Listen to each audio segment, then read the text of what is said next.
Hello everybody and welcome to our channel. Today we're going to talk about a recent addition you may not have noticed for your TowerCoverage.com account. In order to add some extra security, we provided the option to enable two-factor authentication for your current login. Account admins can require authentication for all users by enabling it in the company profile.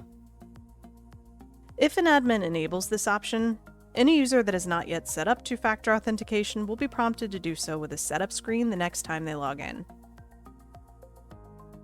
If a user has issues with authentication or gets a new device, the feature can be temporarily disabled in the Account Users menu by an admin. The next time they log in, they'll be prompted with a new setup screen, at which point they can recover their account. Individual users can enable authentication for their login even if it's not globally required. They can do this by going to Account, Google Two-Factor Auth.